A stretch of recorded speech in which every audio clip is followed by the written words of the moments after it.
الرحيم. ادع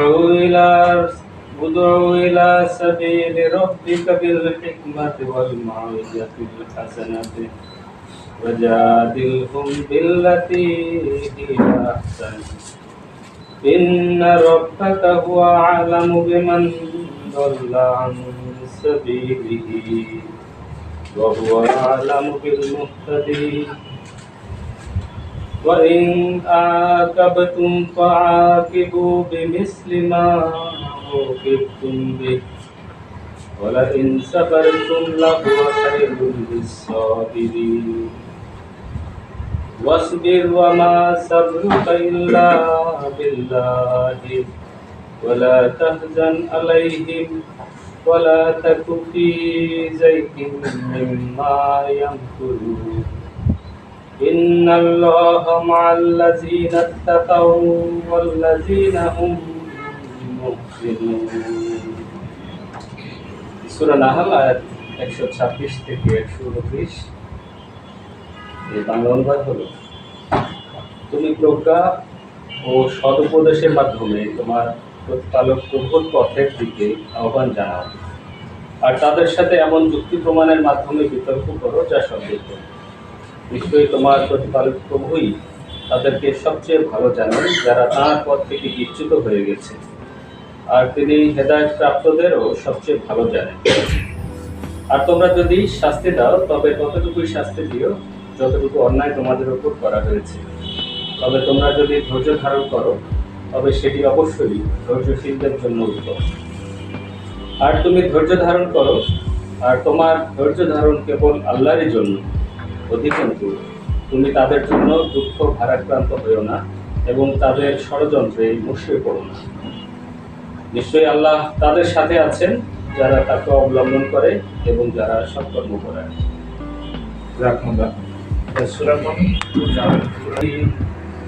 ইন্নাল্লাহা মা'আল্লাযীনা ইত্তাকাউ ওয়াল্লাযীনা হুম মুহসিনুন। নিশ্চয়ই আল্লাহ তাদের সাথে আছেন যারা তাকওয়া অবলম্বন করে এবং যারা সৎকর্ম পরায়ণ।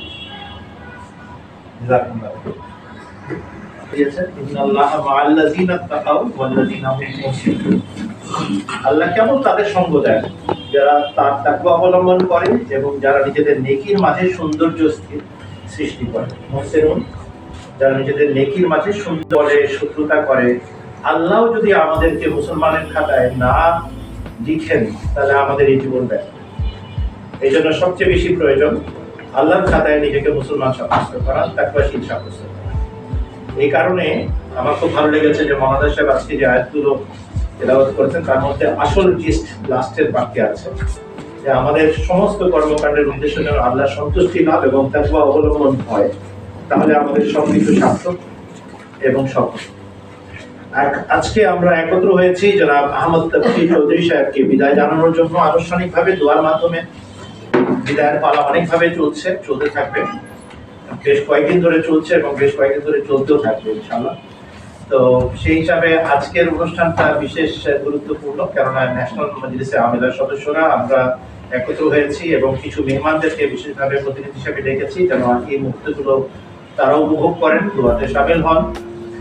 আজকে আমরা আহ্বান জানাবো, জনাব জিএস সাহেব পরিচালনা করবেন, যে যারা যারা স্মৃতিচারণ করতে চান তারা 2 মিনিট দোয়া করে শুরু করবো। আচ্ছা, 2 মিনিট থেকে 2.5 মিনিট সময় পাবেন নিজেদের স্মৃতিচারণ করার জন্য। এই জন্য নোটস নিয়ে নেন যা যা বলতে চান।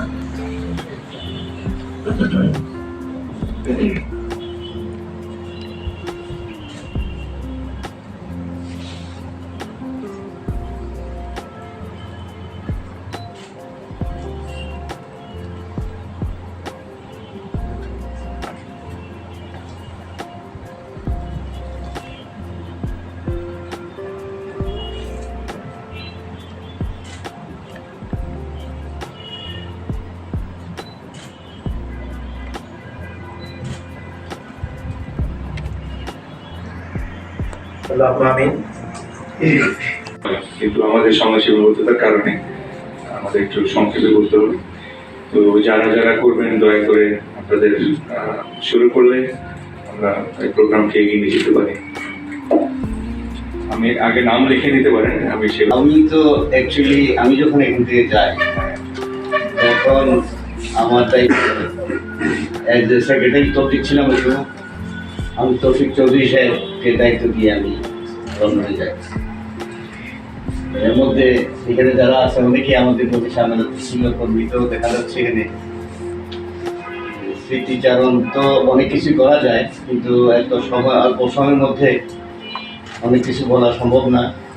তবে আমি একটা কথা বলবো সবাইকে, এখানে দেখছি আমি 2-3 জন স্মৃতিচারণ শুনতেছিলাম, এর মধ্যে সবাই বলবে উনি এরকম ছিলেন, পক্ষে অনেক কিছু বলবে, কিন্তু আমি বলবো যারা যে কথাই বলেন, আমরা যারা এখানে আছি, আমরা যদি উনি যে ভালো কাজটা করে গেছেন ওইটা যদি আমরা সামনে এগিয়ে নিয়ে যেতে পারি, এটা হবে সবচেয়ে বড়। প্রত্যেকেই যাতে আমরা এসে ভালো কাজ করে আরও জমাটকে আরও উপরে নিয়ে যেতে পারি। আর অনেকে মনে করে কিন্তু আল্লাহর জমা এটাতে আল্লাহ তালাই ব্যবস্থা করেন সব কিছু। কর্মী ছিল, উনি তো চলে গেলেন, তো আমাদের তো অনেক ক্যাব সিস্টেম হুজুর এটা যাওয়া কি ঠিক হয়েছিল না, এই ধরনের একটা প্রশ্ন ছিল। তখন হুজুর বললেন যে না ঠিক আছে, আশাটা ঠিক আছে, কারণ তোমাদের গ্যাপ পূরণ হয়ে যাবে, এবং না আসলে গ্যাপ পূরণ হতো না, আসছে ঠিক আছে। উনি একটা বলবো যে ওনার স্মৃতিচারণ ভালো দিকে সবাই আমরা যাতে আমল করি, সেদিকে বিশেষ খেয়াল রাখি। ভালো করে দেওয়া না অ্যাকচুয়ালি তফসির সাহেব ধানমন্ডি হালকার, আমি ধানমন্ডি হালকার, প্রতিবেশীর হকটা একটু আগে আদায় করে দেখি। তফসির ভাই, মানে তফসির সাহেব বলতে একটু অস্বস্তি লাগে, তফসির ভাই করেই বলি সবসময়। সম্পর্ক 90 আগে থেকেই বলতে খোদাম আহমদিয়ার কাজে সুবাদেই। তো আমি একটা বিষয় শুরু করার আগে একটু বলি, আমাদের হাদি সাহেব তো হাদি ভাই উনি শুরু করেছেন, উনি আমার সাদর ছিলেন, তো অনেক স্মৃতি আছে। তো তসিফ ভাই সম্বন্ধে সবাই অনেকে অনেক কিছু বলবেন, আমি আমার একটা ব্যক্তিগত স্মৃতি চালনা করি। তখন আমি লন্ডনে থাকি, প্রচন্ড গর্বের দিন। তসিফ ভাই জালসায় গিয়েছেন, তো ট্রেন থেকে নামলেন, আমি ট্রেন স্টেশন থেকে দুপুরবেলা রিসিভ করে আমার বাসায় নিয়ে এসেছি। ওই মুহূর্তে আমি বাসায় একা। তো আমরা বাসায় এসে আমাদের প্ল্যান ছিল যে আমরা একটা জায়গায় যাবো ইস্ট লন্ডনে। ও হাদি ভাই ছিলেন, রাইট? হ্যাঁ, তসিফ, হাদি ভাই আর তসিফ ভাই দুজন বাসায় আসলেন। দুজনই বললেন প্রচন্ড ক্ষুধা লেগেছে। আমি একটু বিড়ম্বনে পড়ে গেলাম। দুপুরবেলা না আছে ভাত, না আছে রুটি, না আছে কিছু। ফ্রিজ খুলে দেখলাম একটু বাসি, আমার এখন মনে আছে ওই যে রসমলাই ছিল আর কিছু পাউরুটি ছিল বাসি। বাসায় আমি কি আছে, এই আছে, তাও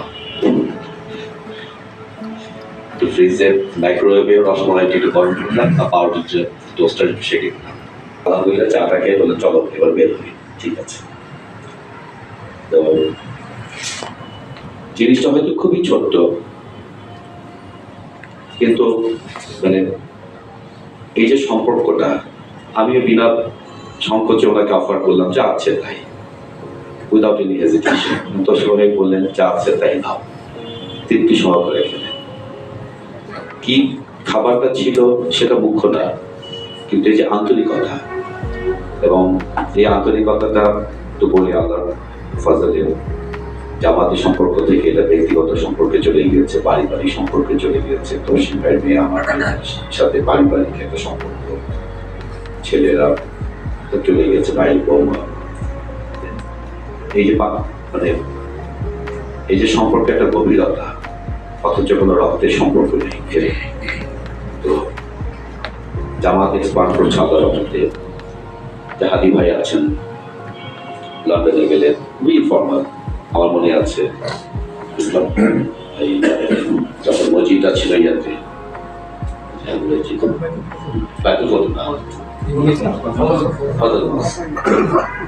যেগুলো যেতে পারতাম না, হাদি ভাই চলো চলো খেতাম, বিকালে নাস্তা। হাদি ভাই রাতে খেয়ে যাও, হ্যাঁ না হাদি ভাই একটু তো চোখ খোলা যে ব্যাপার আছে, আরে তো খেতে যাও রাতে। আচ্ছা, তো এই যে বিষয়গুলো আমরা বলছি, কারোর সাথে কিন্তু রক্তের সম্পর্ক নেই, দু একজন ছাড়া। যেটা আছে সেটা অত্যন্ত দূরে, কিন্তু এই আত্মার সম্পর্কে যে বন্ধনটা যেটা হয়েছে সেটা হচ্ছে একটা জামাতের মাধ্যমে। ছোটবেলা থেকে একসাথে কাজ করেছি, অনেক স্মৃতি আছে। তো এখন যারা আছেন এবং ভবিষ্যতে যারা আসবেন, আমাদের যারা সন্তান সন্ততি, আমাদের যে ভবিষ্যৎ প্রজন্ম, এই বন্ধন যেন আরো অটুট থাকে এবং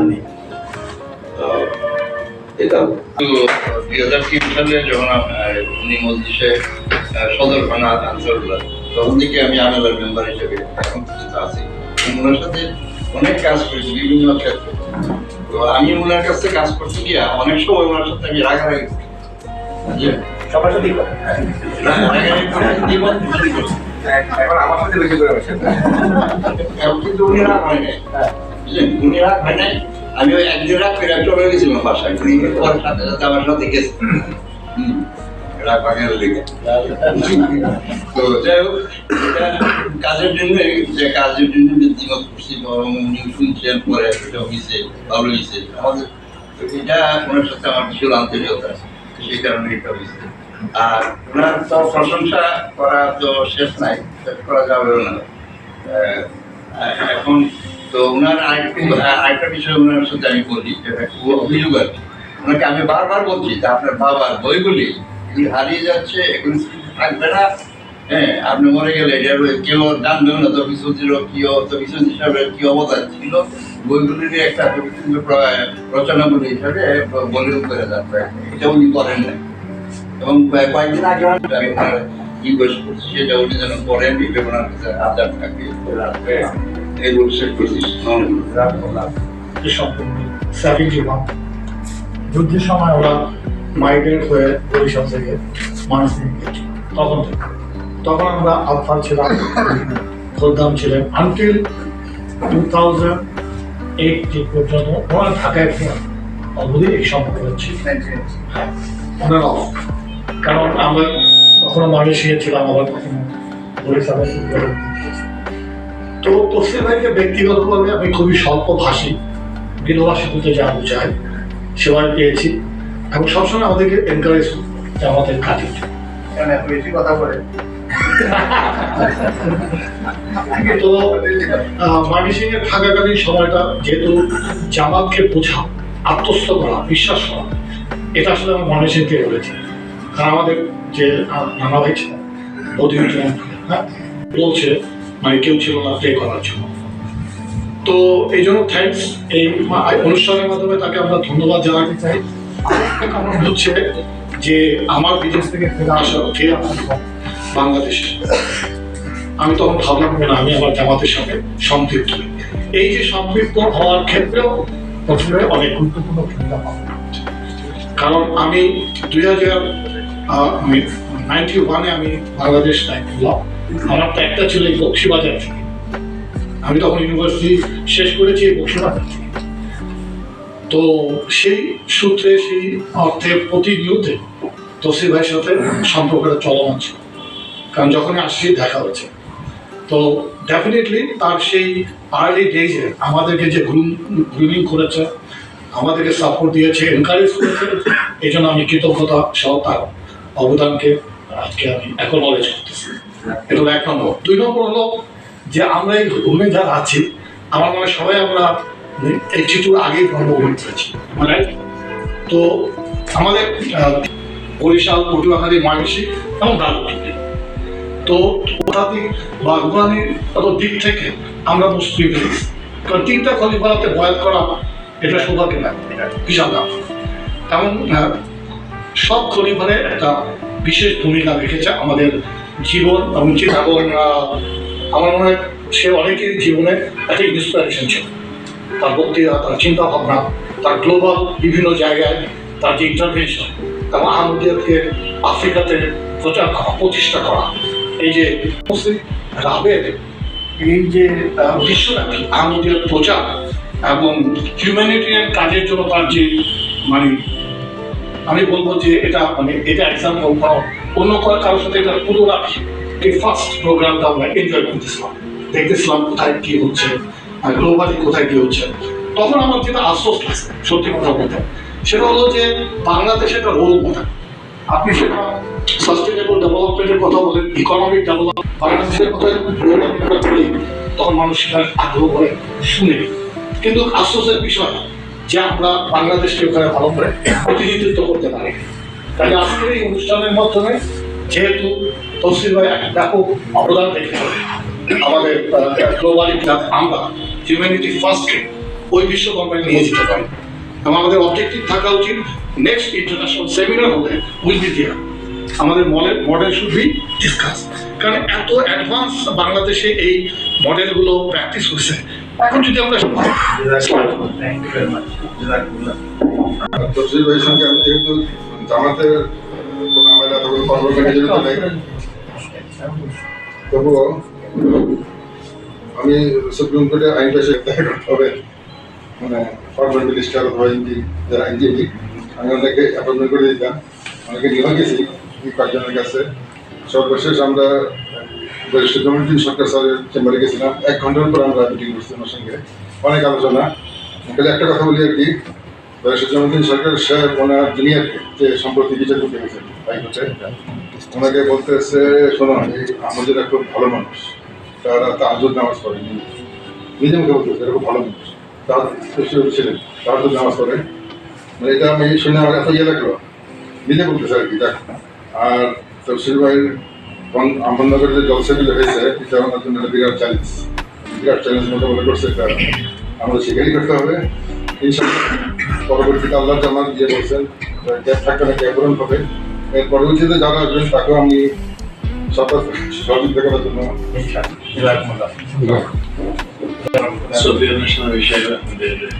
আজকের অনুষ্ঠানে বন্ধুমণি তফসিল ভাই সবাই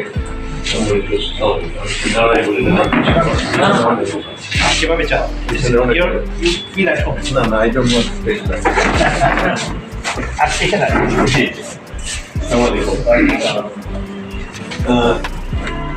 আমাকে কে আসতে হোক টেল ইউর ফ্রেন্ড। তো তফসিল সাহেব মানুষ, আমি যেন একটু ফুর্তি করতে পারি, যাবো এখানে যাবো, কোথায় কোথায় যাবে, খাওয়া দাওয়া, গাড়িটা একটা কাঁচা রাস্তায় ঘোরার যে ওটা প্রায় উঠে যাচ্ছে, এরকম একটা অবস্থা ছিল। বাট এনিওয়ে, ইমানদার লোক সঙ্গে ছিল।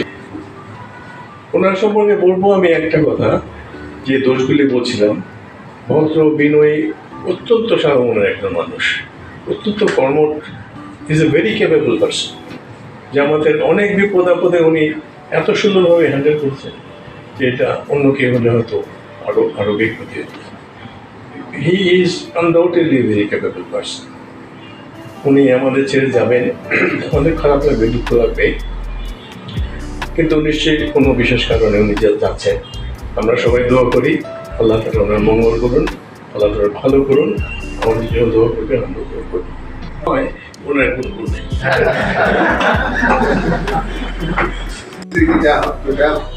বন্যায় ওই রাস্তা ভেঙে গিয়েছে, আমরা যাচ্ছিলাম ইসলামগঞ্জ, সুনামগঞ্জ থেকে যাওয়ার পথে এগিয়ে গিয়ে দেখি যে রাস্তাটা খেয়াল শুকানোর সময় ছিল, কিন্তু রাস্তা ওই করে অনেক ভাষায় নিয়ে গেছে, আমাদের নিচে নামতে নিচে নেমে তারা নিচে নামলাম, নিচে নেমে যখন আমরা আবার উপরে উঠলাম, উঠে তো আবার ইসলামগঞ্জ ফেরার পথে ওই ভয়ঙ্কর অবস্থা, মানে এত উঁচু থেকে গাড়িতে নামাবো কি করে, পিছনে জায়গা নেই। তো আমি কথাটা এই জন্যই বলছি যে আমি ছিলাম ড্রাইভার ওই গাড়ির, আর আমার হেল্পার ছিলেন মেজর জেনারেল মাহমুদ। আমি কত সৌভাগ্যবান, এই মেজর জেনারেল আমার হেল্পার, উস্তাদ এরা ডাইনিং যান উস্তাদ উনি করেছেন।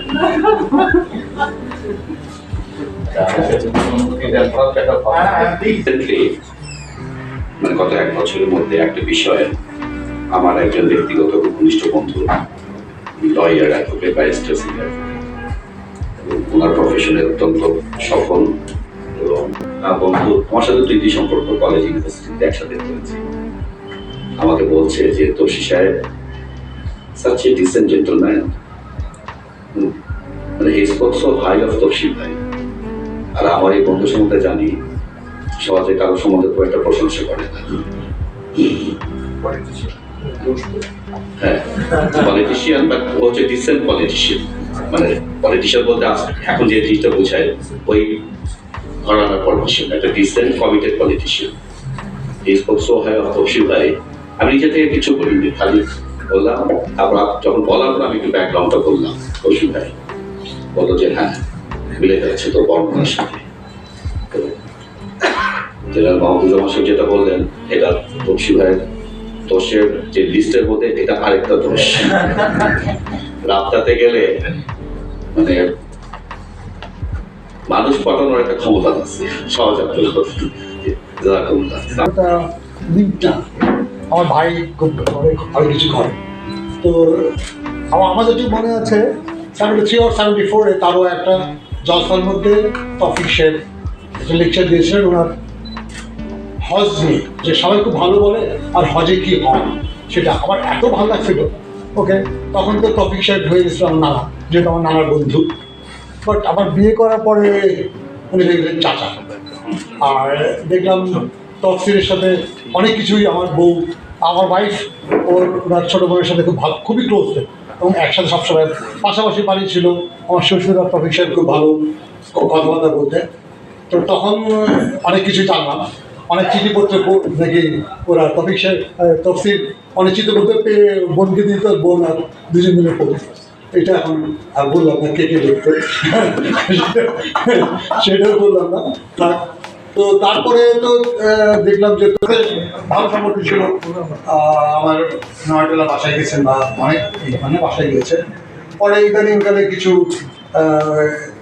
মানুষ কবরটা রিপেয়ার করার জন্যে ওনাকে নিয়ে যেতে হয়েছিল।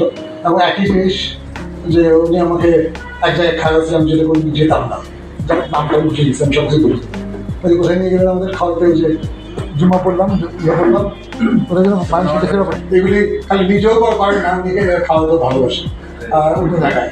আরেকটা যেটা হয়েছিল, প্রথম দিন ওনাকে নিয়ে যাই, বললাম আপনার তো যাই, আমার সাথে যেহেতু ভালো তো একখানে বললাম খেতে, আমি বললাম কেক নিলাম, বললাম হ্যাপি বার্থডে। আমি বললাম আপনি জানেন কেন হ্যাপি বার্থডে।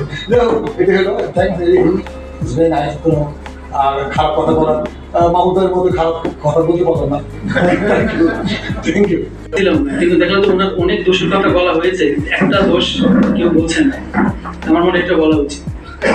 আমি ওনার সাথে আসলে ইন্টারাকশন হয়েছে, আমি মজলিস আনসারুল্লাহ বাংলাদেশে যখন আমিরা সদস্য হলাম 2018 সাল থেকে, ওনার মেয়াদে 2 মেয়াদে আমি ছিলাম। তখন আমি ওনাকে কাছে থেকে জানলাম যে উনি ইজ এ গুড অর্গানাইজার এবং উনি কিভাবে জিনিসটাকে সুন্দরভাবে মেনটেন করতে হয় উনি জানতেন। তো আমি সেই জন্য মাইকটা নিই, মাইকের জন্য দোষের কথা বলি। দোষটা হচ্ছে করোনার সময়, ডিউরিং করোনা আমরা তখন একদম ইনঅ্যাক্টিভ হয়ে গেছি, কোনো কাজ করতে পারছি না, শুধুমাত্র জুমে মিটিং করা ছাড়া আর কোনো কাজ ছিল না। উনি একজন ইনোভেটিভ মানুষ, আমি বলবো যে এটা উনি চিন্তা করলেন যে আচ্ছা ঠিক আছে, আমরা জুম তো করছি, আমরা বিভিন্ন দেশের আমির সাহেব বা বড় বিভিন্ন পার্সোনালিটি আছে, ওনাদেরকে যদি আমরা জুমে নিয়ে আসি, তাহলে এখানে আনসারুল্লাহ যারা সদস্য বা বাইরের সদস্য, ওনারা অনেক কিছু জানতে পারবেন। তাতে করে উনি ইউএসএর আমির সাহেব থেকে শুরু করে বিভিন্ন দেশের অনেক বরেণ্য আলেমদেরকে উনি জুমে নিয়ে আসছেন এবং আমাদের 1000+ সদস্য সেখানে জুমে অ্যাটেন্ড করেছেন, বিভিন্ন কথা শুনেছেন এবং জানতে চেয়েছেন। আমরা অনেক বেনিফিট হয়েছি। এটা ওনার ইনোভেশন থেকে এসছে, যেটা ওনাকে আমি মনে করি ওনাকে এটা ধন্যবাদ জানানো উচিত। এটা একটা গ্রেট অ্যাচিভমেন্ট আমি মনে করি। ইসলাম আমি যদি মিনিমাম তসিল ভাই আপনাকে অনেক মিস করবো, কিন্তু আসলে কেন মিস করবো সেটা ফিজিক্যালি দেখবো না, কিন্তু এখন আমি দেখেছি যে আমার বন্ধু বান্ধব যারা আমরা বাইরে থেকে, তাদের সাথে অনেক বেশি কানেক্টেড দেন যারা দেশে থাকে। তো সেই জন্য রবি যেটা বললো, আপনি তো কখনোই আমাদের ছেড়ে যেতে পারবেন না। এবং মনে করি আপনি এখন যেহেতু হুজুর দ্বারা আরো মানে পারমিশন নিয়ে যাচ্ছেন, আই এম কোয়াইট শিওর যে আমাদের জামাত আপনার দ্বারা আরো অনেক বেশি বেনিফিটেড হবে। আপনার অনেক গুণের কথা বলতেছিল, দোষের কথা তো কিছু বলতে পারে না, কিছু হলে আপনার লোকজনকে সবাই আপনার কি করেছিল সেটা বলতে চায়। আপনি আসলে অনেক কিছু করেছেন, আপনি কিছু করেন নাই যেটা বলতেছিলাম বারবারই, যে আপনি চলে যাবেন সেটা আসলে আমরা ঠিক নিতে পারছি না। কিন্তু যখনই অন্যদিকে খেয়াল করি, আমি একটু সময় করতে মাইকটা কাছে এবং তফসিল সাহেব তখন মাইক্রোফোন মুখে তারপরে ইয়ে সারুল আমাকে দেখে দিন এবং তার আরেকটা নেন এটা নেন তফসিল অ্যাক্টিভিটিস তখন সেরকম ছিল না, সেটা আটফাল ছিল। আমরা যখন ইউনিভার্সিটিতে পড়ি এবং তার ফাদার ছিল centre of attraction of Amlia এবং ময়মনসিংহের যত সোশ্যাল অ্যাক্টিভিটিতে ছিল, including the approaching to bureaucracy, তারপরে সুশীল সমাজ, আরও যারা ইন্টেলিজেন্সিয়া ছিল সবার সাথে আমাদের একটা সম্পর্ক ছিল প্রচণ্ড। এবং প্রতি সন্ধ্যার সময় তফসিলের বাসায় একটা আসন হতো, যেখানে ময়মনসিংহের সব লোকগুলি আসতো, অ্যাডমিনিস্ট্রেশন থেকে আসতো, জুডিশিয়ারি থেকে আসতো, লিগাল প্রফেশন থেকে আসতো, ইউনিভার্সিটি প্রফেসর আসতো। এবং ওখানে কিছু কিছু হয়েছে সেখানে উই কামাইতস, কারণ we had approach to everywhere in Mymensingh district. তো লেটেস্ট যেটা হলো যে ঈশ্বরগঞ্জের যে আক্রমণ হলো আমাদের মুরব্বীর উপরে সোহাগীতে, সেই আক্রমণের সময় আমরা এইটার পজিটিভ রোল এবং ওখানে ন্যাশনাল স্টুড ফর আস, সেইভাবে তারা কাজ করছে এবং স্টেটমেন্ট দিচ্ছে যে আমরা এই সন্ত্রাসবাদের বিরুদ্ধে most of the people are against us. জুডিশিয়ারিতে কিছু লোক আছে, ওদের আছে, এদেরকে ঘুষ টুস দেওয়া, ওদেরকে বের করে দিচ্ছে। Tafsir has another quality, he was interacted with the Rotary. So that has given him a wide sphere to propagate Ahmadiyya. এবং তফসির সাহেবের ফাদার আহমদ তফসির চৌধুরী, উনি কিছু পাবলিকেশন করেছিলেন যেটা ইউনিক এবং টাইমলি, এবং বক্তৃতার উপরে অনেকগুলো ইস্যু লিখেছিলেন এবং দ্যাট হ্যাজ অ্যাট্রাক্টেড ওনাদের ভাষাটা একটা সেন্টার অফ অ্যাট্রাকশন ছিল, যার জন্য প্রতি সন্ধ্যায় আমরা ওখানে যেতাম এবং ওগুলি নিয়ে ডিসকাশন হতো। এবং আপনারা যখন active life. Thank you very much. ভূমিকার কারণে ইসলামটা অনেকটা দুর্নাম হয়ে গেছে। আব্বা চিন্তা করলেন যে ইসলামের সঠিক শিক্ষাটা মানুষের তুলে ধরা দরকার, তখন উদ্যোগ নিলেন এবং যাদেরকে তো বললেন। প্রথমটা ছিল মুকুল ফৌজি ৭২ সালে, সেকেন্ডটা ছিল ডক্টর।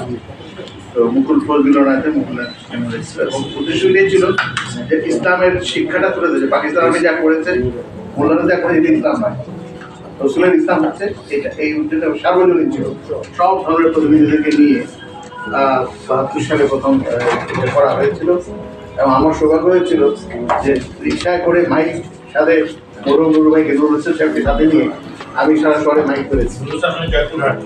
পরবর্তীতে জঙ্গা মাইক জঙ্গা না, রিক্সার মধ্যে হর্নগুলো যেগুলো হর্ন লাগে আমি মাইক করেছি। আচ্ছা, ভালো ক্যানভাসের দেখবেন, অভিজ্ঞতা আছে।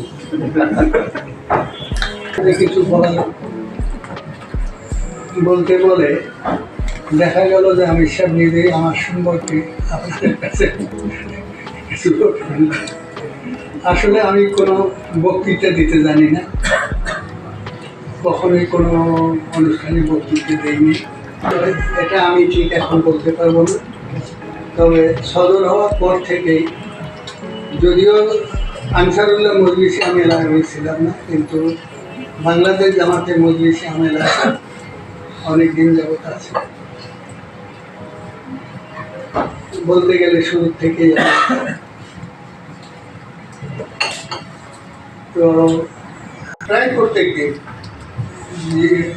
মানে আঞ্জামনে আসলেই ওনার সঙ্গে সাক্ষাৎ সালাম বিনিময় হয়, বিভিন্ন কাজের বিষয়েও কথাবার্তা মাঝে মধ্যে হয়। আর ঢাকায় যতদিন জলসা হয়েছে অফিসার জলসা সালানা ছিলেন, তখন ওনার কমিটিতে আমি ছিলাম, ওনার সঙ্গে কাজ করেছি। কাজ করতে গিয়ে এমন কোনো বাধার সম্মুখীন হয়নি ওনার, এবং যে পরামর্শ আমি দিয়েছি উনি প্রায় সব পরামর্শই গ্রহণ করেছেন। এরপরে আহমদনগরে যখন জলসা গেল, তখন প্রথম জলসায় ওনার কমিটিতে আমি ছিলাম। শারীরিক কারণে আমি আহমদনগরে উপস্থিত ছিলাম না। ঢাকায় থেকে চলে যাওয়ার পরেও উনি যেখানেই থাকুক আমরা যেন ওনার কাছ থেকে পাই, এই কামনা করছি। আমি আগেই বলছি যে আমি বক্তৃতা দিতে জানি না, আমি বেশি কথা বলতে চাই না, তো আমি এখানেই শেষ করেছি। তফসির সাহেব সম্বন্ধে এখানে আলোচনা হচ্ছে। আসলে আমিও খুব ভালো বক্তা নই, তবে ওনার সাথে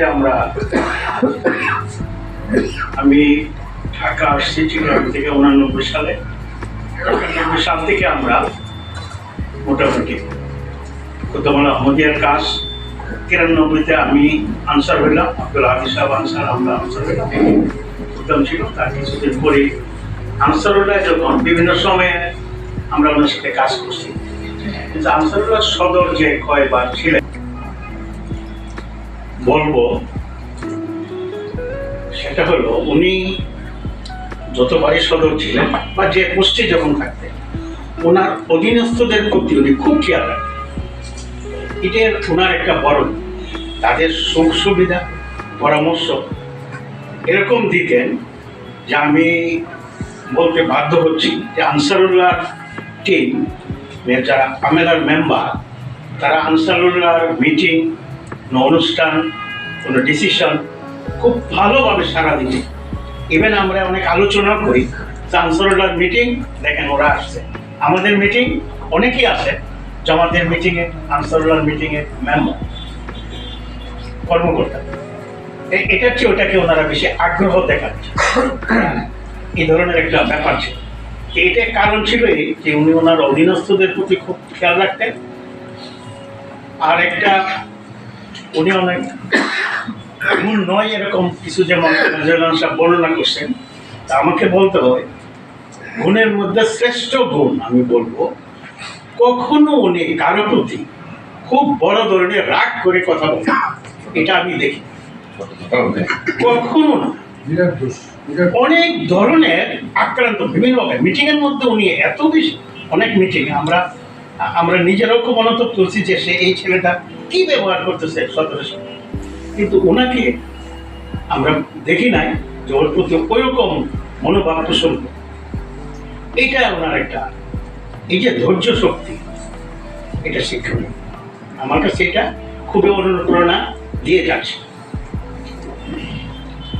আর পরবর্তীতে আসি, উনি অনেকদিন ধরে উমরে খারেজ যান। সৌভাগ্যক্রমে আমিও বেশ কিছুদিন মোকাবেলাতের সময় হোক, আক্রমণের সময় হোক, প্রশাসনের সাথে যোগাযোগ রাখাটা দায়িত্বের মধ্যে উমরে আমার দায়িত্বটা পড়ে। কিন্তু আমি এ ব্যাপারে আমার অভিজ্ঞতা কম ছিল, এখনো কম, কিন্তু এই জিনিসটা আমি সবসময় প্রশাসনের যে কোনো ব্যাপারে দায়িত্ব, এটা আমি, উনি নিজের থেকেও সেটা কাভার দিতেন। কোনো কোনো সময় আমি ওনাকে অনুরোধ করছি, কোনো সময় আমি ওনার সাথে থাকছি, অনেক জায়গায়, অনেক প্রশাসনের অনেক জায়গায় আমাদের উনি নিয়ে গেছেন। এইটাও নেই, আমার মনে হলো যে আমার দায়িত্বের প্রশাসনের যোগাযোগটা 90% আমার দৃষ্টিতে উনি এটা ফুলফিল করে দিয়েছেন। এই জন্য আমি খুবই কৃতজ্ঞ, এবং আমি দোয়া করবো পরবর্তীতে যারা আসেন তারাও এরকম হবেন, এবং আমরাও যাতে এই সহযোগিতা আল্লাহ তাআলা তাদেরকে ওইভাবে উন্নীত করেন যাতে এই পর্যায়ে ওনারা পৌঁছতে পারেন। আমি এখন আমি মূল্যবান বিষয় আমার সম্পর্কে, আমার বিষয়টা হলো যে আমি 1975 সালে বয়স করার পর থেকে তফসির সাহেবকে খুদ্দামের যতদিন ছিল উনি সাথে ছিলেন, আর আনসারুল্লাহ থেকে সাথে ছিলেন, যেমন আমি আগে সদস্য ছিলাম, উনি পরের সদস্য ছিলেন। তো এই জিনিসটা অ্যাকসেপ্ট করলো, এটা কারোর আলোচনায় ভুলভাবে আসে নাই। সেটা হলো সেই যে আমরা জামাতের আলী সাহেব সম্পৃক্ত ছিলেন, হাদি সাহেব ছিলেন, খান সাহেব এবং তফসির সাহেব। আমরা বিভিন্ন বাইরে পরিবেশে, মানে আমাদের ঘরোয়া না, যেখানে আমরা সাহস পাইনি, এই যে একটা দ্বার খুলে দেওয়া, মানে আমাদের সাথে বাইরের সমাজের সাথে এই কাজগুলো আমরা, যে হাদি সাহেব ছিলেন, উনি ছিলেন, আমরা এটা খুব এনজয় করছি। যেটা আমরা এখনো জানেন, কোনো একটা অনুষ্ঠান হলে বাইরের সাথে লিঙ্ক করে করা, এইটা ওনার মাধ্যমে আমরা একটা সফলতার দ্বার পেয়েছি, যেটা আমরা সাধারণভাবে করতে পারি না। এই যে একটা সাহসিকতা, একটা আন্তরিকতা এবং বাইরের সমাজের সাথে বিশেষ ভালোবাসা, উনি এবং ওনার আব্বার বিশেষ ভূমিকা আমরা পেয়েছি। যেন আমি প্রথমেই ওনার আব্বাকে স্মরণ করছি, তার জন্য আমরা সবার কাছে দোয়া চাই। পরবর্তী নিয়ে যাচ্ছেন আমাদের সাথে দীর্ঘদিন যে একত্রে এইভাবে বিশেষ পরিবেশে আমরা কাজ করার সুযোগ পেয়েছি, এটা আমি বলতে পারি না। এটা আমাদের অনেকেরই অভাব। এই আমার জন্য দোয়া করবেন। সবাই তো আমাদের তফসির সাহেবকে দোষের কথা বললেন, কিন্তু আমার নিজের দোষের কথা না আমি একটু বলি। সেটা কি করে, আমি তখন ওকে তফসির চৌধুরী সাহেব সবাই সিলেকশন করুন, তো ওনার চেহারা, ওনার কথাবার্তা, ওনার আচার ব্যবহার দেখে পুরো জামাত এমনভাবে হলো যে আমাদেরকে জানতে হলে, চিনতে হলে তফসির চৌধুরী সাহেবকে চিনতে হবে। ওই বছরে আবার ইয়ে হয়, খতমুল্লাহ মুফতিয়ার ইস্তেমা হয়। আমি ওনাকে দেখলাম না, কথাবার্তাও বুঝি। ওনার সঙ্গে দেখা গেছে আমার 92 সালে ঢাকায়, যখন আমি চাকরির সুবাদে ট্রান্সফার হই। তো আমার যে খারাপ অভ্যাস সেটা হলো যে ওনাকে আমি দেখলেই যেন আমাকে মনে হয় ওনার সব কথাই আমার শুনতে হবে, মানতে হবে। কারণ আমাদের ওনার কাছে, ওনার বাবার কাছ থেকে যেহেতু ওনার সন্তান, সেই হিসেবে।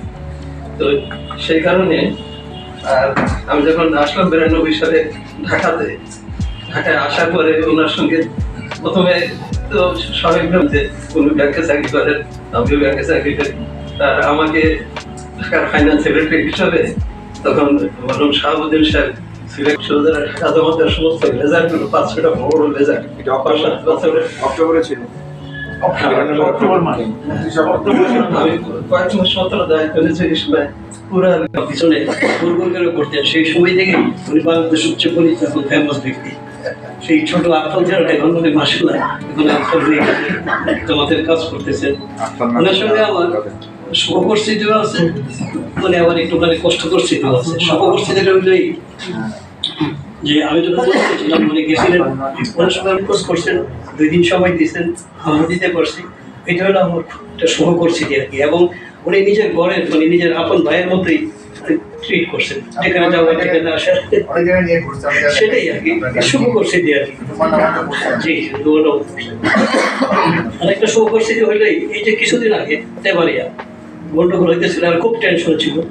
তাই তফসির চৌধুরী সাহেবকে যখনই আমি মেসেজ করছি তখনই রেসপন্স করছেন, এবং 12টা পর্যন্ত উনি ওদেরকে আশ্বস্ত করার পরে উনি ঘুমাইছেন, আমি ওদেরকে বলছি, এরও আশ্বস্ত হয়েছেন। এই জামাতের 5 অগস্টের পরে যত মানে এরকম সমস্যা হয়েছে, উনি একদম সারাক্ষণ মনোযোগ দিয়েছেন। এখন যেটা বলবো, মতৈক্য হয়েছে, মতানৈক্য হয়েছে। তো মতানৈক্যের জায়গায় যদি আমরা কষ্ট দিই, আজকে বিদায়ী বন্ধু আমার দীর্ঘদিনের সুযোগ ছিলেন, প্রায় 8 বছর আমরা একসাথে কাজ করেছি। আমি কায়েদ বন্দি ছিলাম, উনি আমার সদর ছিলেন। তো সদর হিসাবে এবং কায়েদ হিসাবে দুইজনের হৃদয়তা খুব গভীর ছিল। স্মৃতি অনেক লম্বা, স্মৃতি সবটুকু আজকে বলা যাবে না। আমরা আগামীকাল ওনাকে নিয়ে আমাদের আমেদায় বলবো, তখন সব কথা আমরা খোলামেলা আলোচনা করব। তো উনি আমার সদর ছিলেন, নাম বলে ডাকি না, ওনাকে সদর বলে সম্বোধন করি, সম্মান জানাই, যদিও উনি আমার বয়সের ছোট। তবু যেহেতু উনি সদর ছিলেন, আসলে সেই সম্মান দিয়ে কথা বলি। তো আগামীকাল যেহেতু আমাদের স্মৃতিকথা একটু লম্বা হবে, আজকে কিছু বলতে চাই না, আমরা কালকে ওনাকে নিয়ে বলবো এবং যথাযথ কিছু আলোচনা করব। শুধু কবির একটি কথা বলে শেষ করি, সুখী হও দুঃখী হও তাহাই ক্ষতি নাই, তুমি শুধু প্রবলই হও আশীর্বাদ চাই। আসলে আমাদের তো তোমাদের সাথে স্মৃতিটা অনেক দীর্ঘ, কারণ আমার আব্বার বয়সটা ছিল 68-69-এর দিকে, ওনার আব্বার তবলিগী।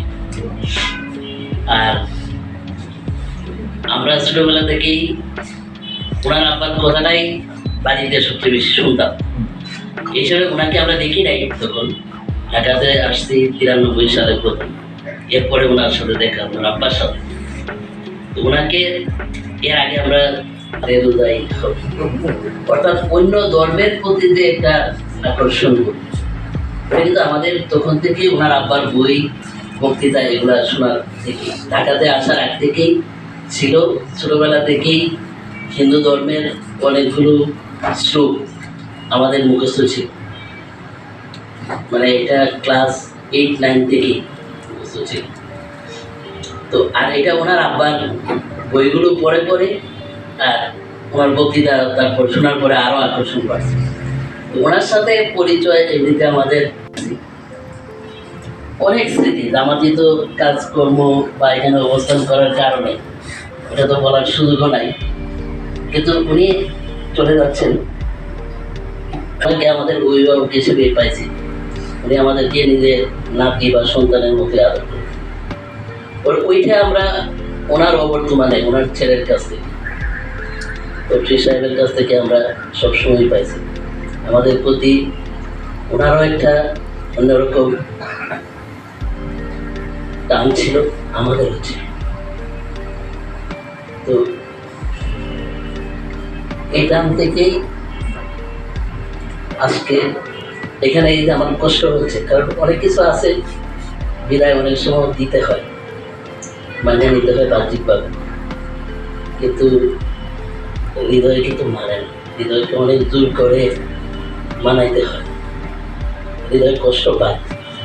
আপনি চলে যাবেন, আমরা ওই কষ্টটা পাবো, কিন্তু আমরা দোয়া করি উনি আমাদেরকে যেভাবে আদর করতেন, আল্লাহ তাআলাও তাকে যেন ওইভাবে আদর করে রাখে।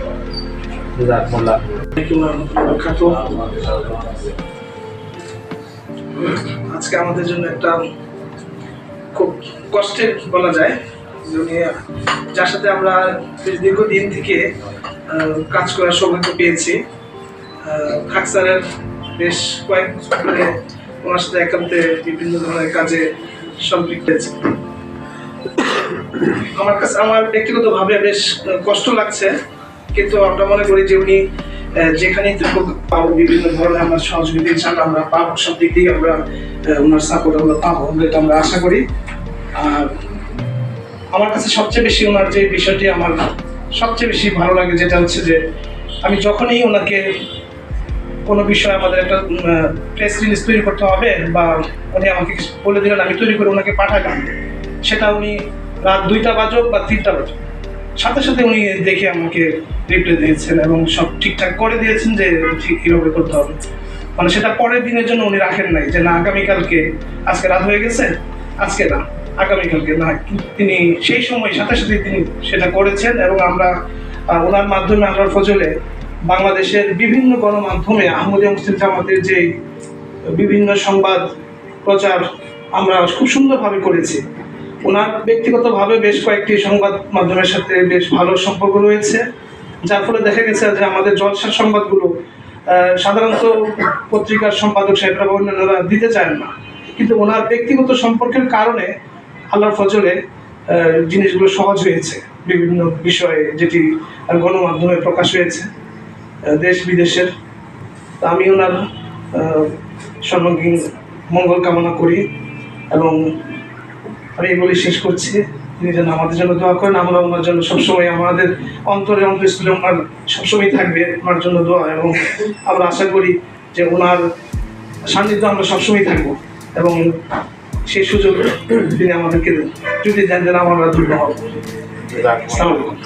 মনে হয় যে ওনার সাথে যে সম্পর্ক সেটা সবচেয়ে বেশি এখানে যারা আছেন সবচেয়ে বেশি সবার আগে আমার সাথে, কারণ আমার বাড়ি ধানিখোলা, ওনার বাবার তবলিগে আমার বাবা আহমদি, এবং আমরা ছোটবেলা থেকেই একসাথে, এবং যখনই ওনাদের বাসায় কোনো অনুষ্ঠান হতো আমি পারিবারিকভাবে ওনার বাসায় যেতাম, এবং উনি ওই ভিতর থেকে যে আপ্যায়নের চা বিস্কিট এগুলি আমি কাজের কাছে পাস করি। আমি উনি 73-তে মেট্রিক পাস করছে, আমরা 74-এ পাস করছি। তো লিবারেশন পিরিয়ডের বাসায় উনিও আমাদের এনেছিলেন মানুষের ধানিবেলা। তো লিবারেশন পিরিয়ডে ওই সময় আমি তখন 7-এ, তো ওই সময়ও অনেক স্মৃতি রয়ে গেছে। তারপরে ওনার সাথে ঢাকাতে আসার পরে যে স্মৃতি সেটা হলো উনি আজকে এখানে আমি এই জামাতের এই খেদমত করার সুযোগ যতটুকু পেয়েছি ওনার বদলতে পেয়েছি, এটা আমার মনে হয়। কেন আমি যখন ঢাকাতে চাকরি করতেছিলাম তখন আমি মিরপুরে থাকতাম, উনি আমাকে আগে থেকে ছোটোবেলায় থেকে চিনতেন, ওই হিসাবে আমাকে নিয়ে আসলো তার আনসারুল্লাহর উম্মি হিসাবে, সহকারী উম্মি হিসাবে। তো সেখানে কিছুদিন কাজ করার পরে আমি উম্মি ছিলাম, দীর্ঘ সময় ওনার সাথে কাজ করছি। উনি সদর থাকা অবস্থায় আমি বিভিন্ন জায়গায় সফর করেছি একই সাথে, এবং অনেক স্মৃতি রয়ে গেছে। যেমন মাহমুদুজ্জামান সব উনি বললো ওনার সাথে আমিও ছিলাম, সেই সিলেটে গেছি বিভিন্ন জায়গায়। ওনার একটা জিনিস সবচেয়ে বড় জিনিস, সেটা অর্গানাইজিং যে ক্যাপাসিটি, এটা ওনার ভিতরে এত প্রবল যে এটা বইলে বুঝাইতে পারবো না। উনি কর্মীর সৃষ্টি করেন, উনি সর্বদাই কর্মীর সৃষ্টি করেন এবং ভালোবাসা দিয়ে সৃষ্টি করেন। এই কারণে ওনার পেছনে অনেকেই থাকতে আগ্রহী হয় বা উৎসাহ বোধ করে। তো এই জিনিসটা ওনার কাছে সবচেয়ে বড় তো এটা আমার পরবর্তীতে দেখেন, আমি যখন উম্মির থেকে উনি থাকা অবস্থায় তো আমাকে বাংলাদেশে যখন জেনারেল সেক্রেটারি ছিলেন নাইজুর রহমান সাহেব, উনি তখন অসুস্থ হয়ে পড়লেন, আমাকে নিয়ে আসতো বাংলাদেশে জেনারেল সেক্রেটারি হইলাম, এবং তারপরে আসলাম ওসিয়ত দপ্তরে, এবং ওসিয়তে আজকে দীর্ঘ 13-14 সাথে এতটুকু সম্পৃক্ত। আমার এক ছেলেকে আমাদের মুরব্বী হিসাবে দিতে পেরেছি। তো এটা আব্বা মারা গেছে, কিন্তু আমরা কিন্তু জামাতকে এতটা হয়তো আমি নাও থাকতে পারতাম, কিন্তু ওনার কারণে হয়তো আজকে আমি এটা আমাদের সাথে সম্পৃক্ত। তো কাজে আমি আজকে উনি চলে যাচ্ছেন, ওনার সাথে অনেক সফর করেছি। এত জামাত এবং যেগুলি সে করছে, অর্থাৎ সে যে ফেস করছে যে সকল অসুবিধাগুলি, সেগুলি আমি সচক্ষে দেখেছি। উনি সাহসিকতার সাথে ফেস করছে, যেটা নাকি আমাদের অন্য কেউ করার কঠিন ছিল। এবং সর্বদাই সে তার এই যে আহমদিয়া, অনেকে আমরা পরিচয় দিই না যে আমি আহমদি, কিন্তু উনি বুক ফুলে বলতেন আমি আহমদি, এবং যেখানেই গেছেন সে আহমদি পরিচয় সেই সব জায়গায় পরিস্থিতি দিয়েছে। কাজে আমার বলার অনেক কথা আছে, কিন্তু আমি এত কথা এখানে বলা সম্ভব না। তো শুধু এইটুকুই বলবো যে আজকে উনি যাচ্ছেন, আল্লাহ ব্যবস্থা করবেন এবং আল্লাহ তার সাবস্টিটিউট সৃষ্টি করে দেবেন। কিন্তু আমরা দোয়া করবো যেন উনি বাইরে যেও সারা বিশ্বের খেদমত করতে, সারা বিশ্বের আহমদিদের খেদমত করতে পারে, এই আশা ব্যক্ত করে আমি ওনার সুস্বাস্থ্য এবং দীর্ঘ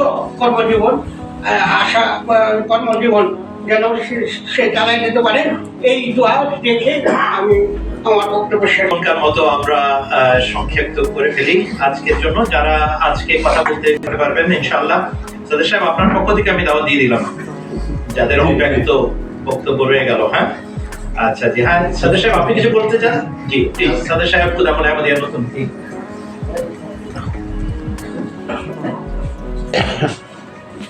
চলে আসুন। আসসালামু আলাইকুম।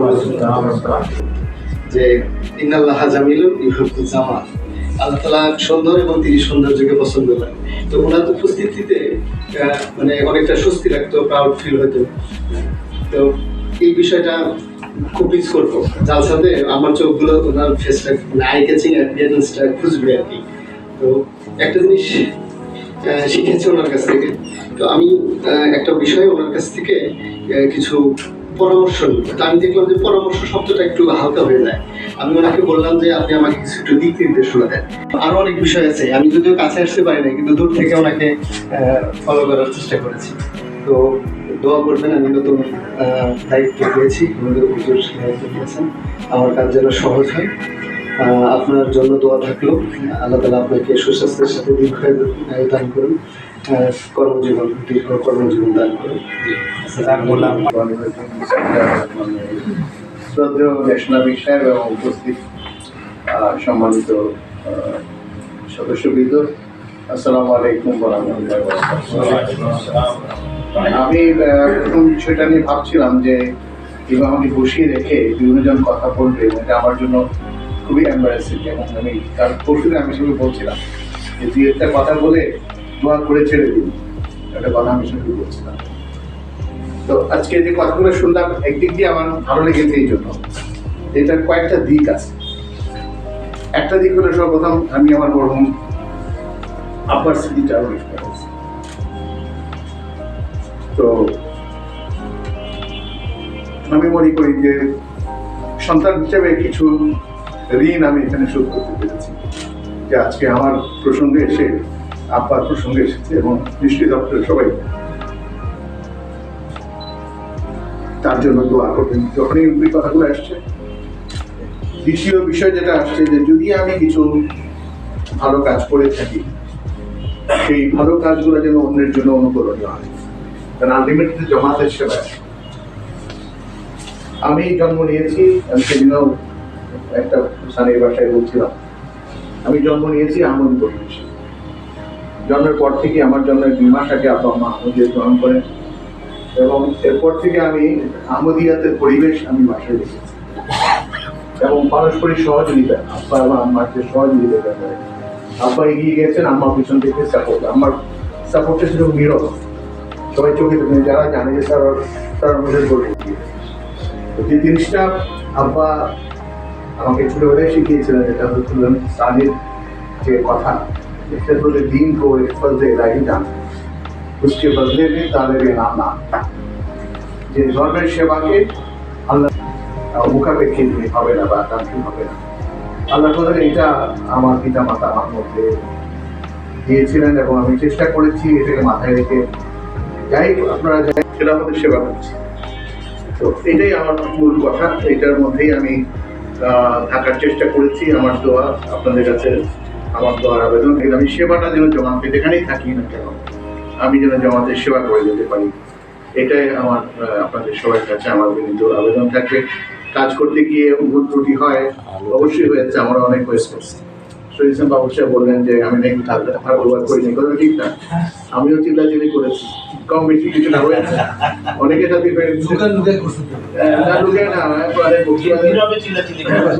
বক্সিবাজারের মানুষ শুনছে শেয়ার করে, কিন্তু জমাতে সাথে হয়েছে, যাতে আমি যেটা ভালো মনে করি হয়েছে, আমি যেন যাদের যদি কোনো কষ্ট দিয়ে থাকি মনের মধ্যে আমি ক্ষমা প্রার্থী এই জন্য। আর এটা ফর্মালিটিটা এটা সত্যি অন্তর থেকে বলছি যে আমি যদি কাউকে কষ্ট দিয়ে থাকি, আমি তো হয়ে গেছে কাজে, আমিও মানুষ, আমারও দুর্বলতা আছে, আমারও টেম্পার আছে, সব কিছু আছে, তো এই জন্য আমার করে থাকতে পারি, করেছিও, এই জন্য আমি ক্ষমা প্রার্থী। সে যে কথাটা বলবো যে আমি যাচ্ছি, আসলে আমার যাওয়ার কোনো পরিকল্পনা ছিল না, পারিবারিক কারণেই আমাকে যেতে হচ্ছে। তবে এটাও আমি একক সিদ্ধান্ত নেইনি। আমি গত এপ্রিল মাসে আমি হুজুরের সঙ্গে সাক্ষাৎ করেছিলাম।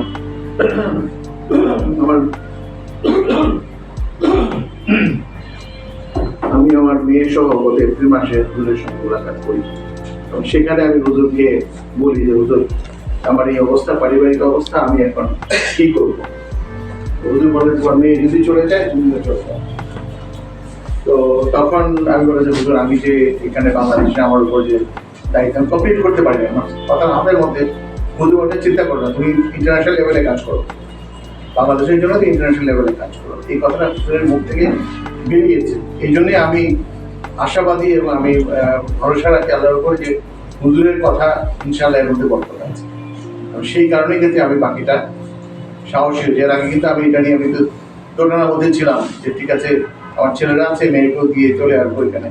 তো হুজুর যখন এটা বলছেন নিশ্চয়ের মধ্যে কোনো একটা আল্লাহ তাআলা মঙ্গল কিছু রেখেছেন। তো আমি আছি, আমি আসলে বিদায় নিচ্ছি না, ফিজিক্যালি হয়তো আমি আপাতত থাকছি না, কিন্তু আমি জামাতের সেবায় সক্রিয় থাকবো এবং আমি অলওয়েজ আমি রাউন্ড দ্য ক্লক, আগেও ছিলাম, এখনও রাউন্ড দ্য ক্লক আমি অ্যাভেলেবল থাকবো। তো আমি আপনাদের সঙ্গে যোগাযোগ থাকবেই এবং সব রকমের সহযোগিতা যা লাগে, সেবা যা লাগে ইনশাআল্লাহ আমি করে যাব। আর আজকে যারা আমার জন্য অনেক কথা বলেছেন আমি সবার কাছে কৃতজ্ঞ। আমি এত কিছু না, তারপরেও আপনারা ভালোবাসার কারণে এত অনেক কথা বলেছেন। তো আমি আপনাদেরকে কৃতজ্ঞ। মুজাহিদ ভাই বিশেষ করে মায়ামিশি দিয়ে কষ্ট করে এসেছেন এবং সবচেয়ে পুরনো সম্পর্ক আছে যারা আছেন তাদের মধ্যে মুজাহিদ ভাই হচ্ছেন সবচেয়ে সিনিয়র বয়সের দিক থেকেও এবং আমার সাথে সম্পর্কের দিক থেকে। আমি যখন আফারও না তখন থেকে উনি আমাকে চেনেন। আমি আফার হওয়ার আগে আমার তো 6-7 বছর 5-6 বছর বয়স, তখন থেকে তিনি ছিলেন। আমাদের বাসায় আসতে স্টেশন রোডে বা 20 স্টেশন রোডে বাসায় এসছেন। তো আপনার কাছে কৃতজ্ঞ, দোয়া করবেন, আমাকে সালাম বলবেন। আমরা বাড়িতে পরিবারে যেমন খোকন হয়ে আছে এখানে, তার শ্বশুর ছিলেন আশরাফ চাচা, আর সবাই একটা পরিবারের মতো ছিলাম। তার ওয়াইফ ছিল নিতু, আমার বোন বুসরার বান্ধবী ছিল। তো পারিবারিক মায়ামিশি আমরা যারাই ছিলাম আমরা একটা পরিবারের মতো। হিমু আছে, হিমুর নানা, তারপরে হিমুর আব্বা ডক্টর খালেক সাহেব, ডক্টর খালেক সাহেব, আব্দুল খালেক সাহেব বরিশালে।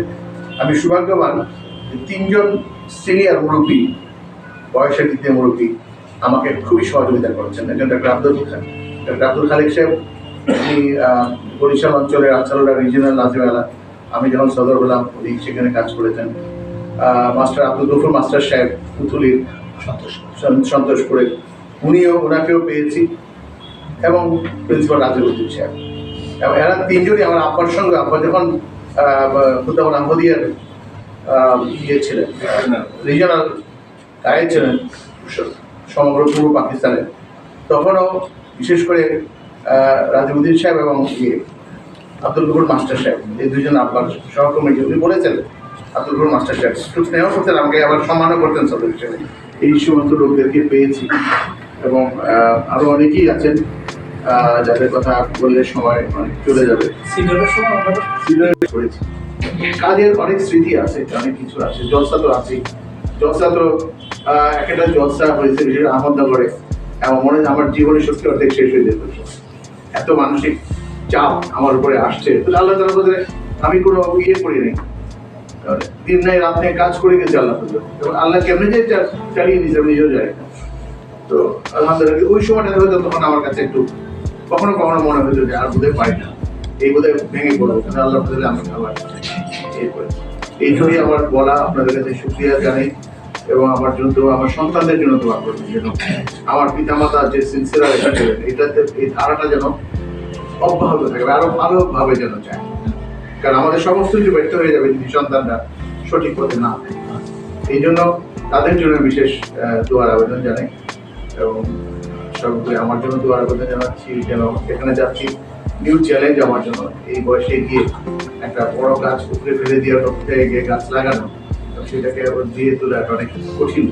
এই জন্য আমি দোয়ার আবেদন জানাচ্ছি। সব শেষে ইসলামিকের কাছে কৃতজ্ঞ যে আপনি আজকে আয়োজন করেছেন এবং আমাদের সদস্য সবাইকে আমি কৃতজ্ঞতা জানাচ্ছি, আর যারা এসছেন সবাই কাছে কৃতজ্ঞতা জানাচ্ছি।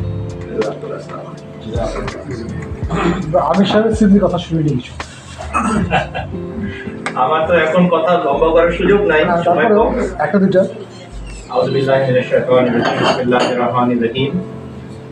এটা একটা অদ্ভুত মজার জামাত যে বয়সে এবং সম্পর্কে ছোট হওয়া সত্ত্বেও খেলাফতের কারণে মানুষ পূর্ণ সহযোগিতা, ভালোবাসা এবং আনুগত্য লাভ করে। যেটার কথা উনি বলছিলেন, যারা তার চেয়ে বড় বয়সের এবং তার পিতার সাথে কাজ করেছেন তাদের কাছ থেকেও তিনি সহযোগিতা এবং আনুগত্য পেয়েছেন। ঠিক একই কথা আমার। আর আত্মীয়তার দিক থেকেও আমি ছোট, বয়সের দিক থেকেও আমি ছোট। আমার বড় ভাইয়ের সম্বন্ধী হন আত্মীয়তার দিক থেকে, সেই হিসাবে তিনি মুরব্বী। কিন্তু যখন জামাতের কাজ আসে এবং খেলাফতের নির্দেশনা আসে, তখন খেলাফতের দিকে তাকিয়ে আমরা সিনক্রোনাইজ করে নিজেদের। এটা একটা অদ্ভুত জামাত।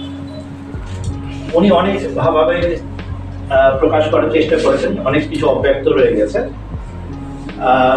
আমার ছোট্ট দুটি অভিব্যক্তি বাংলায়। একটি হলো, শুধু তোমার বাণী নয় হে বন্ধু হে প্রিয়, মাঝে মাঝে প্রাণে তোমার পরশখানি দিও। আর বাংলায় দ্বিতীয় অভিব্যক্তি হচ্ছে, ঢেকি স্বর্গে গেলেও ধান ধান।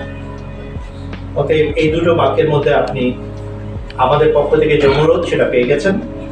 হযরত নবাব মুবারকা বেগম সাহেবা হযরত খলিফাতুল মসিহ সালেহ ভাঙাচোরা অনুবাদ দিয়ে তিনি 1934 সালে এই দোয়া লিখেছিলেন নজম আকারে, जाते हो मेरी जान खुदा हाफिज ও নাসির, আল্লাহ নেগেবান খুদা হাফেজ ও নাসির।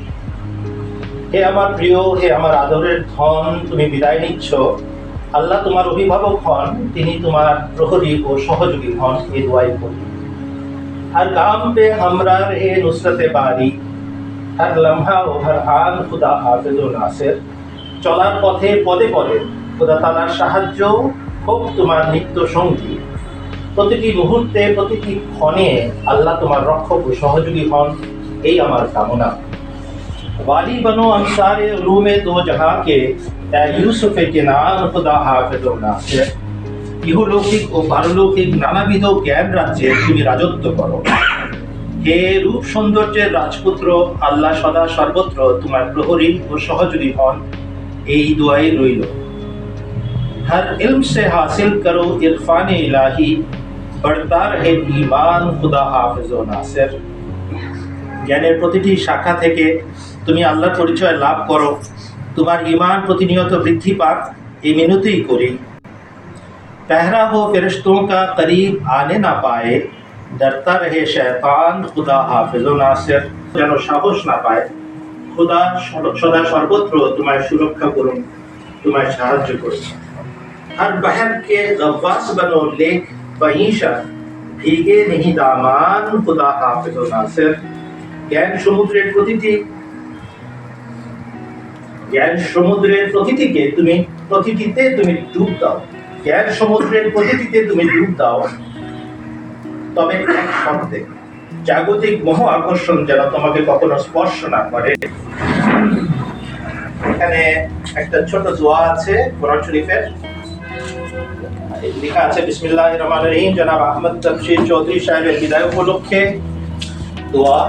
وقل رب ادخلني مدخل صدق واخرجني مخرج صدق واجعل لي من لدنك سلطانا نصيرا। আর তুমি বলো, হে আমার প্রতিপালক প্রভু, তুমি আমাকে এমন ভাবে প্রবেশ করাও, আমার প্রবেশ যেন যথার্থ হয়, আর এমন ভাবে আমাকে বের করো, সেই বহির্গমন যেন যথাযথ হয়। আর তোমার পক্ষ থেকে আমার জন্য কার্যকর সাহায্যকারী দান করো। আহমদিয়া মুসলিম জামাত বাংলাদেশের একজন একনিষ্ঠ সেবক জনাব আহমদ তফসির চৌধুরী সাহেবের সুস্বাস্থ্য ও কর্মময় জীবনের জন্য অনেক অনেক দোয়া সহ ন্যাশনাল আমিলার পক্ষ থেকে আব্দুল আউয়াল আপনাকে এটা উপস্থাপন করছে।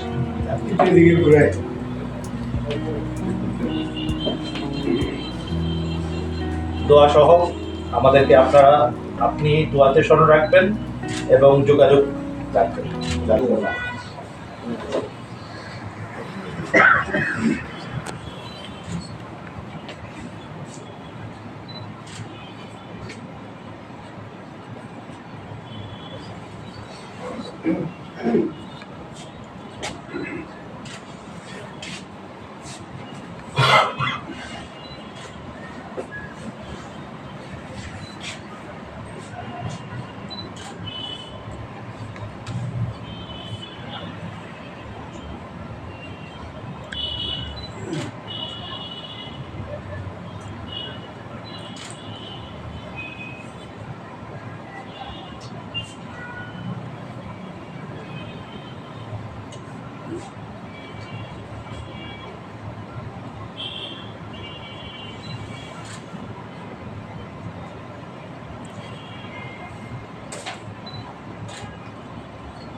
আল্লাহুম্মা আমিন সুম্মা আমিন।